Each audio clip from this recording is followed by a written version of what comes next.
All right. Hi, guys. Welcome to the first episode of GirlsVerse. Woo!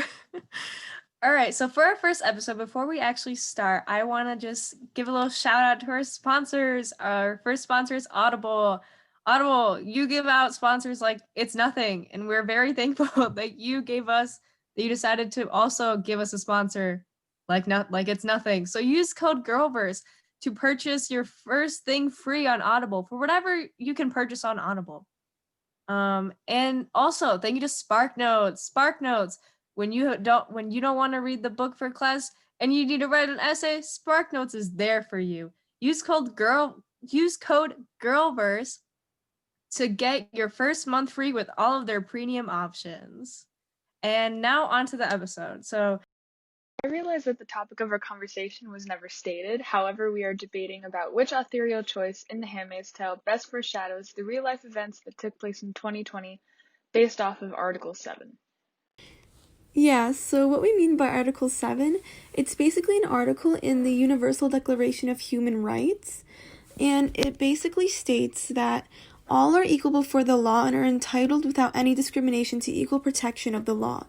All are entitled to equal protection against any discrimination in violation of this declaration and against any incitement to such discrimination.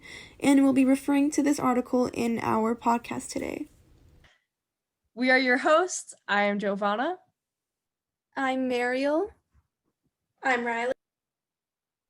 I'm Sam. And I'm Anastasia. Okay, so I'm Mariel, and I'm going to start first with my technique. So the technique I chose was narration for The Handmaid's Tale. For my introduction, I said, Margaret Atwood uses the technique of narration as the most effective and successful method for foreshadowing the violation of Article 7 in modern day and also in The Handmaid's Tale. Her choices of narration in the book, such as using the sex club known as Jezebel's and using the ceremony between Offred and the commander, shows how Atwood has done this and how it has affected the women in the book and also real life and modern events. For my first point, I'm talking about the point of view of Offred's in Jezebel's. So for this, I chose page 236 in chapter 37. What Offred said was, it's a juvenile display, the whole act, and pathetic, but it's something I understand. So what she is talking about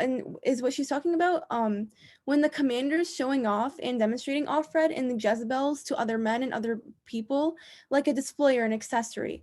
She understands that he is breaking the rules and having some fun and for desire. She goes on from describing the commander and what he's doing with her in the third person and shifts from talking from first person to how she understands the commander in his situation. This shows the connection between herself and others and also the commander. So this kind of also shifts between the tone. This club, known as Jezebel, treats the women who are sex workers nothing more than being pleasurable objects to men. They barely have a choice in doing this because they need to do this in order to survive. This shows how these women are being treated equal before the law, are not being treated equal before the law, and as stated in Article 7, and are being discriminated because they're only being seen as objects and accessories to men. They're not protected by the law either. If the women here try to escape, they will need to be sent to the colonies and be killed. This shows how Jezebel's is their only escape and how they have to be treated less than men in order to survive. The way Afra narrates this is through her perspective and how she understands why the commander is doing this, and it shows how this is normalized in the Gilead society. Her narration is important and effective because it describes and shows the atmosphere of these women who are sex workers and men and how they are being treated, how differently they are. This also shows how Atwood foreshadows Article 7 through Offred's narration in these events. For my second example, I chose chapter 16, the ceremony between Offred and the commander. So what I chose was page 94. Offred said, I do not say making love because this is not what he's doing. Copulating two would be inaccurate because it would imply two people and only one is involved. Nor does rape cover it. Nothing is going on here that I haven't signed up for. There wasn't a lot of choice, but there was some, and this is what I chose. So here, Offred describes a situation that she ended up being with the commander in the consensual quotes part around it. She describes how she didn't have much of a choice, and this is what she had to do in order to survive. So this idea of Offred and the commander having sex, treating Offred like an object, and using her only for her body and her needs, this is belittling her as a human and a person, taking the right to her own body away. So Offred describes this as a tone of the tone of the quote, and also through the whole chapter of switching between third and first person again. This shows how Offred is detaching herself from her own person and also the situation she's in. She's also very uncomfortable, and she is in her own person, and how she uncomfortable she is, and how she doesn't want to do the ceremony with the commander, but she has to because she feels like she has to in order to survive. The idea of Serena Joy and the commander belittling Offred like this to her body shows how Gilead is taking the right of women to their bodies away, and it violates Article 7 for not having a woman having control over themselves. Offred narrates this as her own perspective through the change of her tone and how she tells the readers she feels about the situation she's in, and describes this of not wanting to be with the commander in this atmosphere and how uncomfortable she is and detached. So in real life, I related to this with sexual assault victims in modern day, and I also related to this I related this to sexual assault victims and how women have been sexually assaulted since 1997, like millions of them. And these movements help bring the voice to sexual assault survivors and also sex workers. The criminalization of sex workers and women in modern day is also very important, and these protests show how these women's issues are very important, and how Atwood foreshadows these through the book by describing Offred's narrations and how this is the most effective and important way. Well, that's a very good point. However, setting is Atwood's most blatant and effective method of foreshadowing the Article 7 violations present today. Her descriptions of a pre-Gilead climate and then the brothel known as Jezebel's highlight discrimination against women that's not only not legally addressed by the government, but even sanctioned by it. Gilead's violations can be seen even before its rise, in a setting halfway between the real world and the dystopia to come.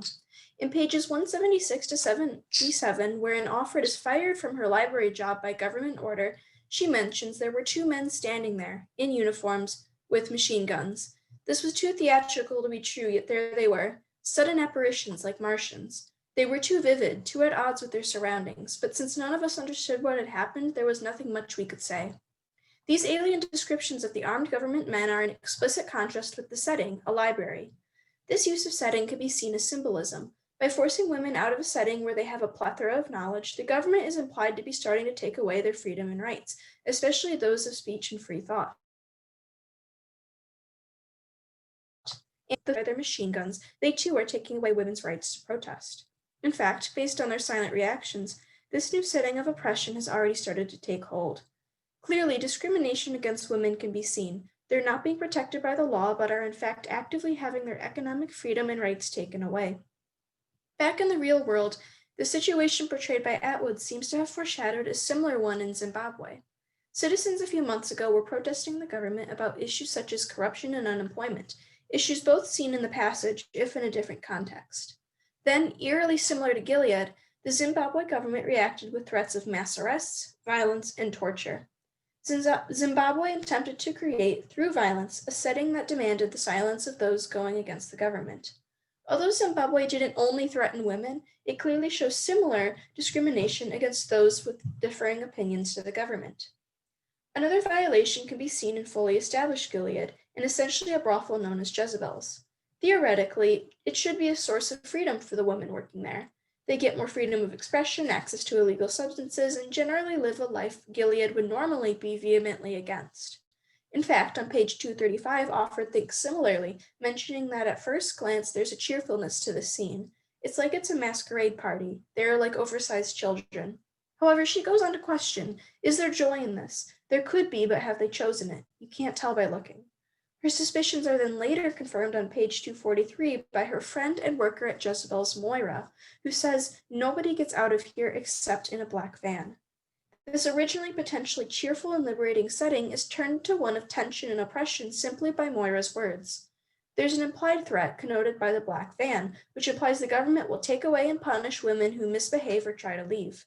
Though at first the setting seems to be free of Gilead's influence, it becomes clear it's simply another way of controlling women, especially those more resistant to control. This actively discriminates against these women by forcing them into sex work because they didn't conform to the government. They didn't truly have a choice, not with the threat that comes with leaving or misbehaving. Additionally, they didn't have a choice in working there in the first place. Based on a later conversation with Moira, the only other government-approved option was working at the colonies, which typically have horrendous conditions to the point of inevitable death. Once again, the freedom of choice is merely a facade, considering horrible conditions is the only other choice. Clearly, the law isn't protecting them and in fact is doing the opposite, despite the surface-level freedom. Once again, back in the real world, a similar situation in Myanmar was foreshadowed by Atwood's setting. Many in Myanmar are destitute, with 24.8% of the population living underneath the poverty line. This has forced many women into joining the technically illegal business of sex work. Though technically they join willingly, like the women at Jezebel's, they don't truly have another choice. They have to provide for the usually large families and are bound to their work with contracts. Also, like in Gilead, the business is largely ignored by law enforcement, and when it is paid attention to, it's because officials are abusing and sexually exploiting the women, particularly through the use of the threat of violence. Overall, like in the novel, these women were forced into sex work with limited freedoms due to the lack of a true choice, a dilemma largely ignored by those in power. And when they are paid attention to, it's to threaten and abuse rather than to liberate them. Thus, clearly, Atwood's use of setting effectively foreshadowed the world of today. Thanks, Riley. I really liked your points, and I think you analyzed really well. However, personally, I think that characterization actually predicts it better than what you said. So my first example in the book is the character of Janine. At first, she is introduced in chapter 13 as shy and stuck up. And she never seemed like such a terrible person in the book, however. Of course, a little annoying, but almost all people are. However, we find out with this quote that she was gang raped at 14 and had an abortion. It may not even be true. And then a couple pages later, we hear Aunt Helen with the handmaids chanting, "But whose fault with it? Her fault, her fault, her fault. Who led them on? She did, she did, she did." This I'm not so talking about the characterization of Janine, however, I'm talking about the characterization of Gilead as a whole and how they were quick to turn on her, even though one, the story may not even be true. It's unsure if it is. And two, that there's no proof that it was her fault or that she even did lead him on because she was 14 and a minor.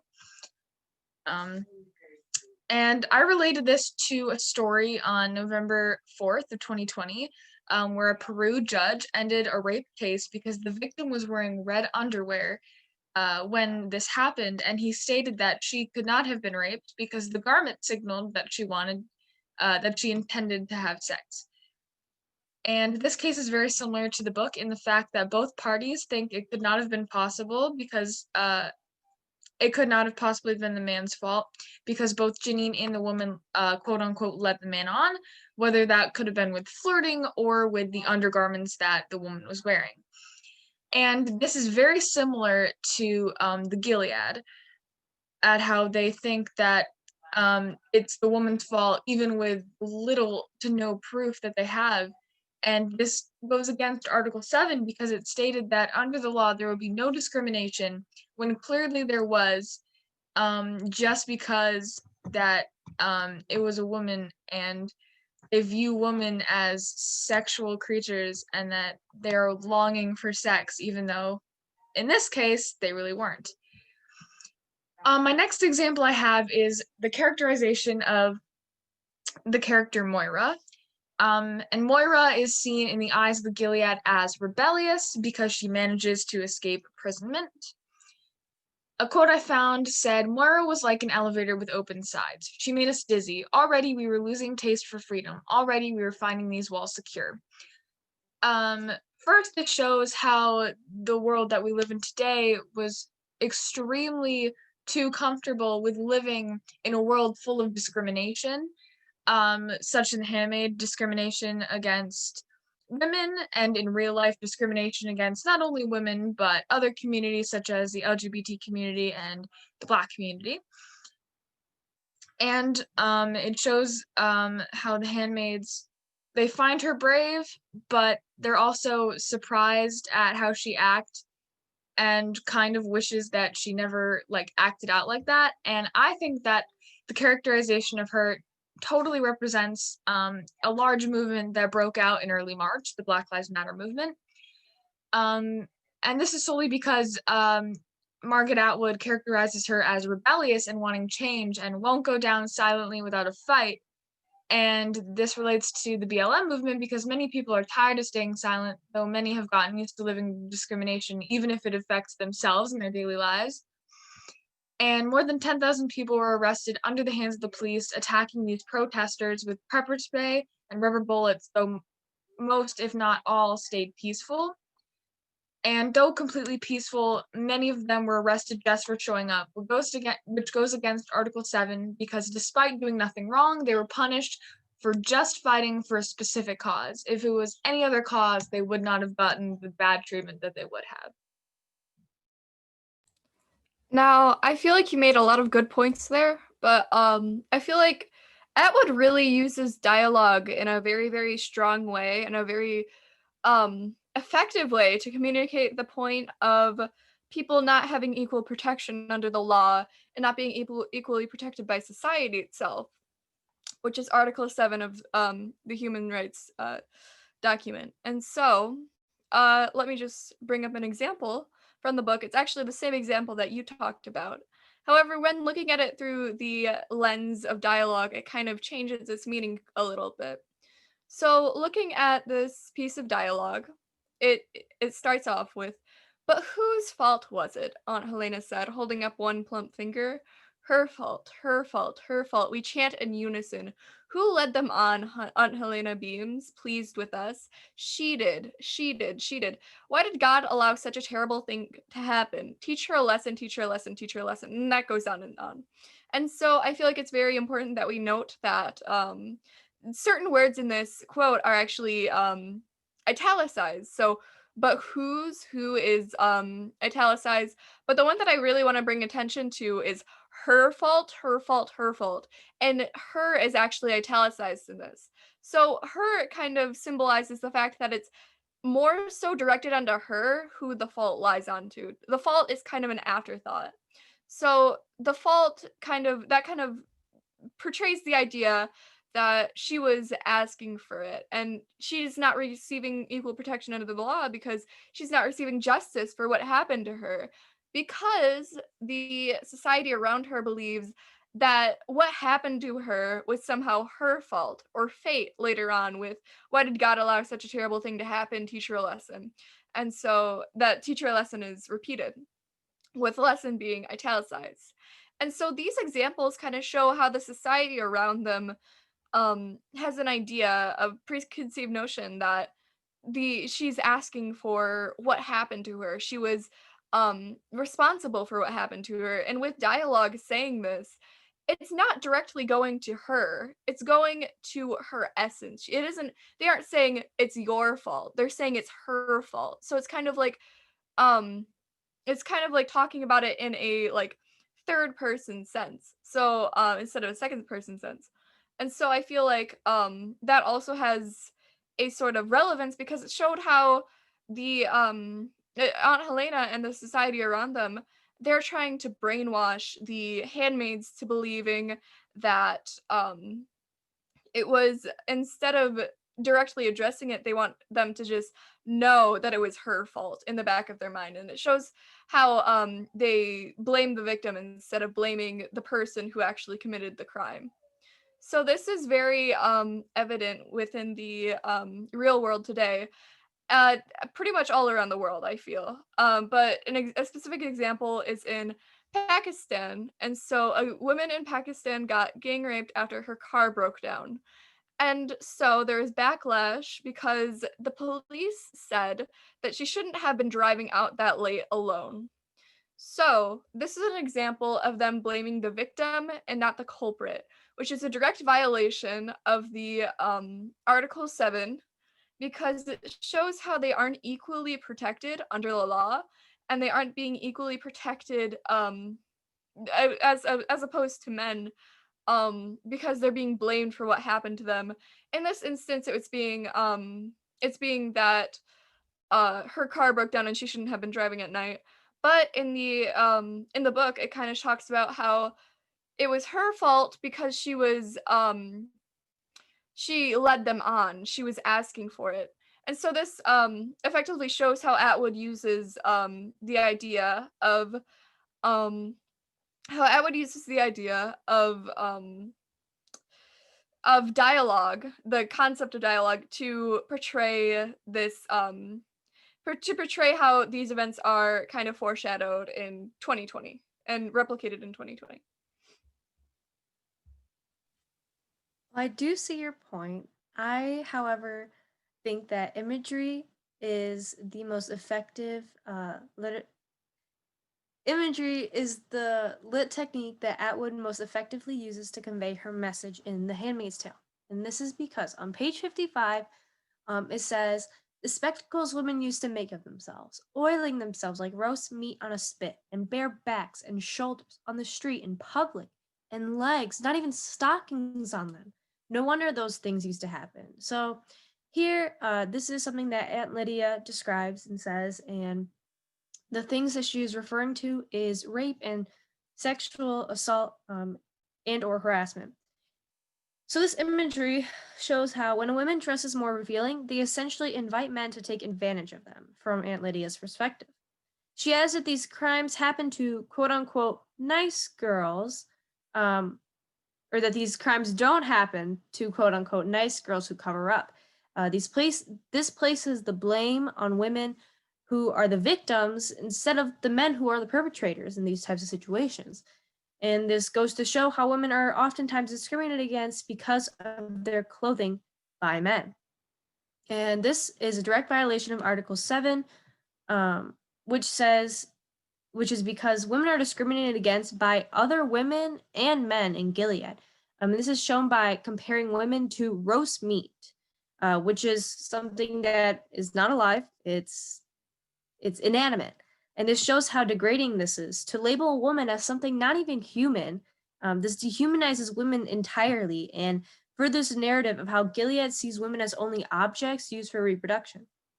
So my real world tie I found off of ny1.com, where it talks about American school dress codes and how they're mostly targeted towards girls and women. And it says how almost all of the dress codes in many schools, including the International Academy of Macomb, are targeted towards girls. And to quote from the IA website, bottoms should be no longer than mid-thigh or fingertip length, and undergarments should never be showing. In the IAM specifically, these violations are mostly targeted towards those who identify as a girl. The violation isn't something, and this shows that the violation isn't something that's really far away and that can't exist in people's own communities, and it can, and this just shows that. And these dress codes, when asked like why they're there, are usually justified with your body distracts boys, they distract others. And this again places the blame on the women, just like in Gilead, instead of the boys who see women as solely sex objects. And this is discriminatory.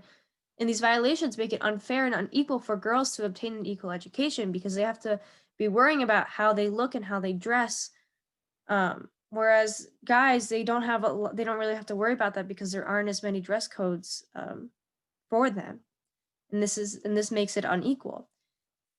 And this is because in Article 7, it states all are entitled to equal protection against any discrimination, and this clearly violates them. Another example I have is on page 110, where it says, the egg is glowing now, as if it had an energy of its own. To look at the egg gives me intense pleasure. The sun goes and the egg fades. I pick the egg out of the cup and finger it for a moment. It's warm. Women used to carry such eggs between their breasts to incubate them. So the description in the egg shows how women are oppressed and discriminated against in Gilead. So the beauty of the egg, which is a metaphor for women, is only seen when the sun, aka men, is shining on it and all of its features are shown. This is shown with the quote, the sun goes and the egg fades. So this conveys the message that women are nothing without men. and they're only objects, which is discriminatory as it says that women aren't seen as humans while men are.